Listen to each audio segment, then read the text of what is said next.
Most tourists arrive in Morocco with a defense already prepared. They've read the warnings, the aggressive touts, the fake guides, the carpet shop that appears at the end of every Medina tour, the mint tea that turns into a sales pitch. They arrive in Marrakesh or Fez with their guard up, ready to decline, ready to navigate, ready not to be fooled. And this preparation, reasonable as it sounds, produces a specific and consistent problem. The tourist who arrives defensively in Morocco ends up rejecting genuine hospitality along with the commercial kind, because in Morocco the two are so thoroughly woven together that you cannot separate them with a simple filter. The tourist who trusts nothing misses the country entirely. The tourist who trusts everything gets taken for a ride. And almost nobody arrives with the calibration that actually works here, because it requires understanding a cultural logic that has no equivalent anywhere else. Here is that logic. In Morocco, hospitality and commerce are not opposites. They are not even in tension. They are part of the same system, and that system is not a deception. It's a genuine cultural tradition in which offering tea, offering conversation, offering your home and your time, and eventually offering what you sell are all expressions of the same value. The invitation to tea may lead to carpets. The carpet seller may also genuinely enjoy the conversation. The guide who asks for payment may also have shown you something real.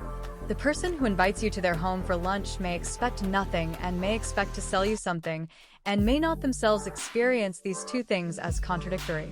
Arriving with a binary model, authentic versus commercial, generous versus interested, in a country where that binary simply doesn't function is the foundational mistake, and every other mistake in Morocco grows out of some version of it. Start with Marrakesh, because Marrakesh is where almost everyone starts and where this dynamic is most concentrated and most immediately disorienting.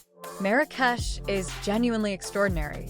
The Jima LFNA Square at dusk, when the food stalls open and the storytellers and musicians and snake charmers and henna artists and acrobats occupy the space in a way that feels medieval and contemporary simultaneously.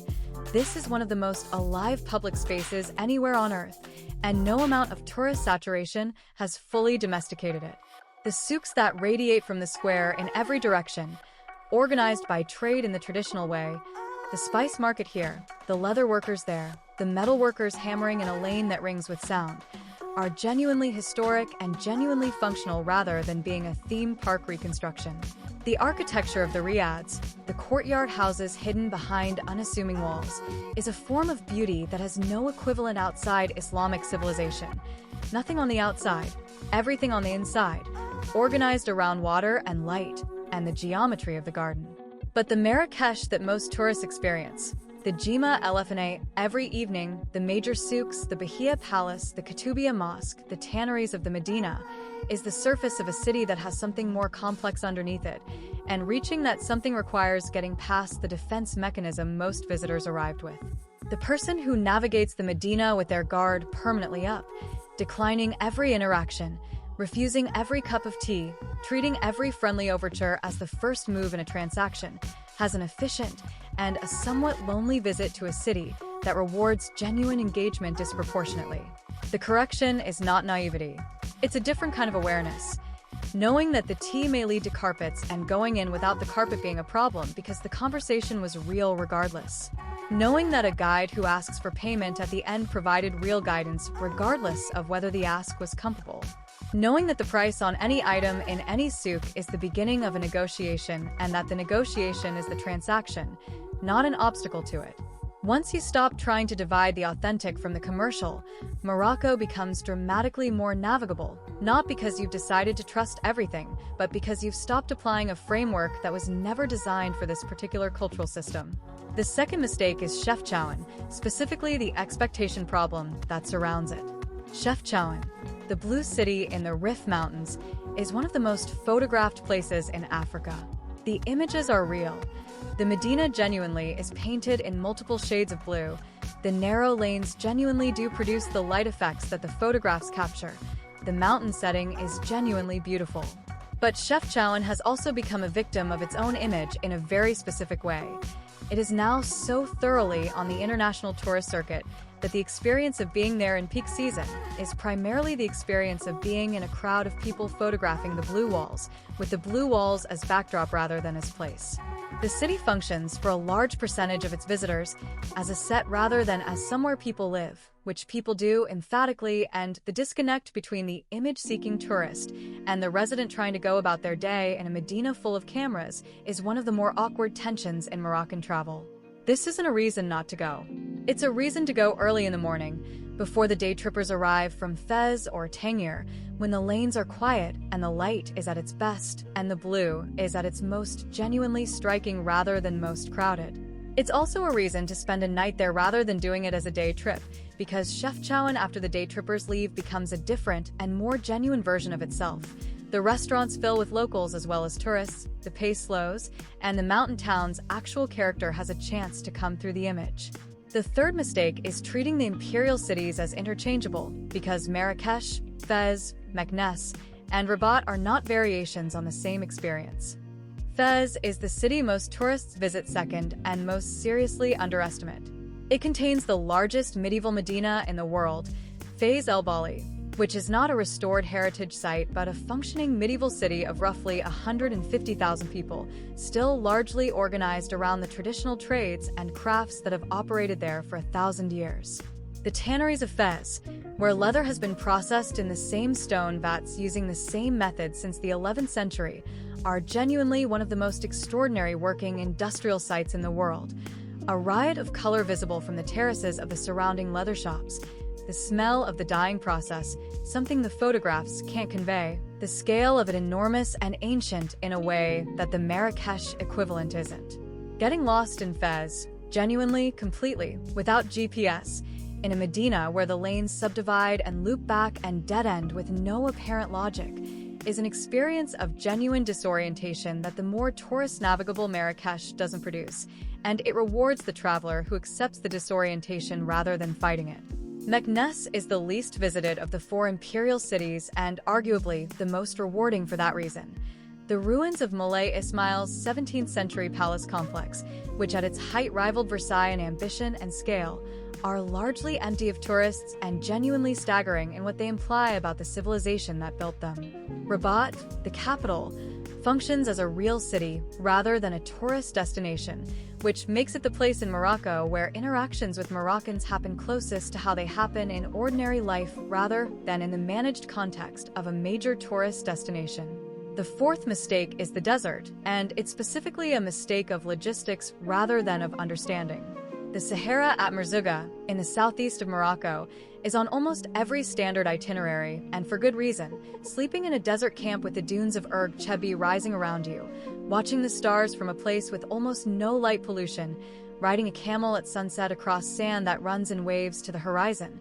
This is the experience that most people picture when they picture the desert, and it delivers. But it requires traveling a long way from Marrakesh, roughly 9 hours by road through the Atlas Mountains, which makes the common 2-night desert itinerary, rushed from Marrakesh, arrive too quickly and leave too soon. The right way to approach the desert is to slow the road down rather than just the destination. The drive through the high Atlas is itself extraordinary.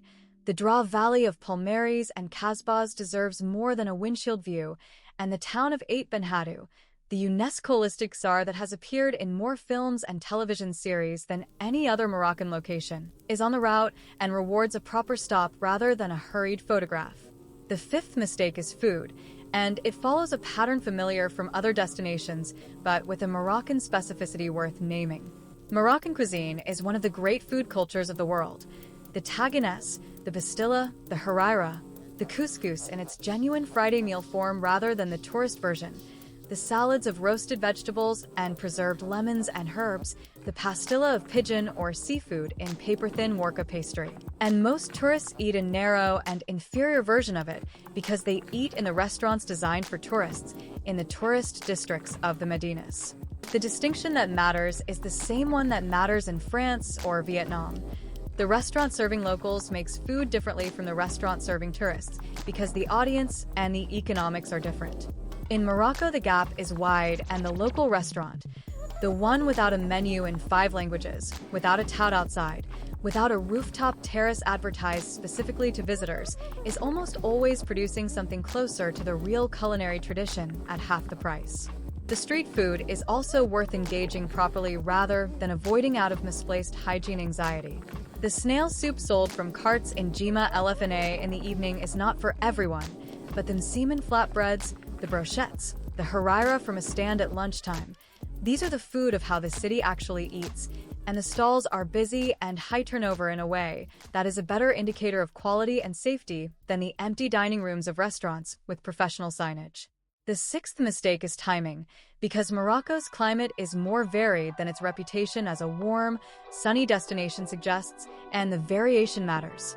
Marrakesh in July is genuinely hot, regularly above 40 degrees, with a dry heat that reorganizes your day around shade and cold water and makes long Medina walks in the afternoon a serious physical proposition.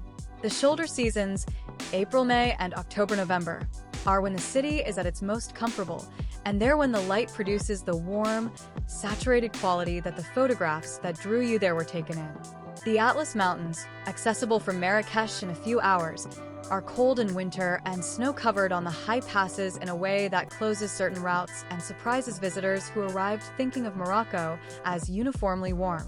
The coast, Essaouira, Agadir, is affected by Atlantic winds that keep it cooler than the inland cities even in summer, which is why Essaouira has long functioned as the summer escape for Moroccans who find their own city too hot in August. Ramadan is the timing consideration most tourists handle worst, primarily because they approach it as a logistical obstacle rather than a cultural context.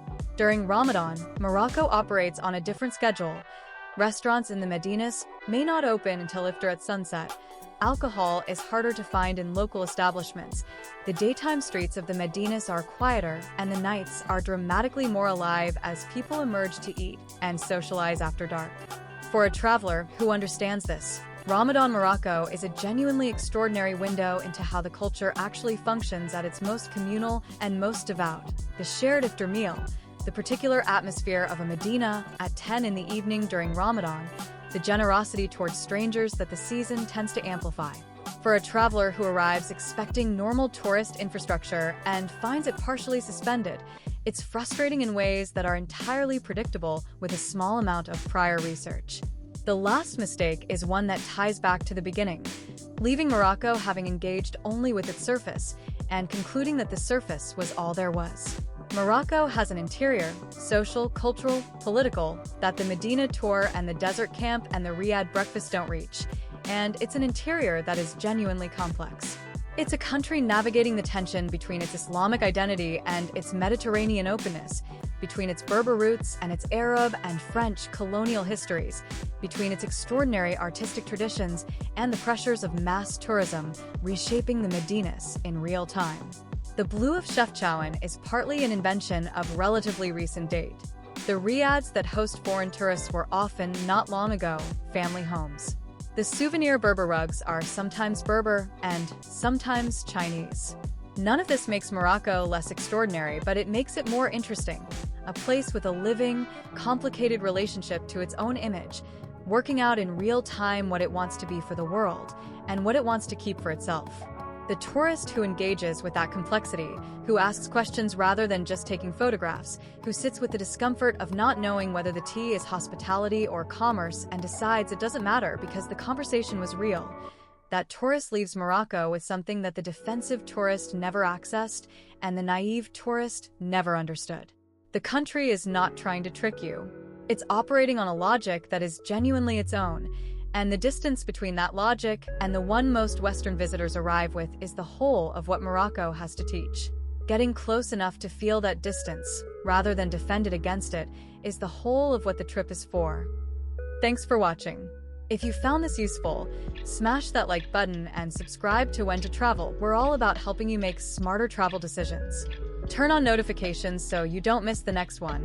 And hey, if you think your friends need this, share it. Comment below with your next destination or your biggest travel question. I'm reading all of them. Let's go.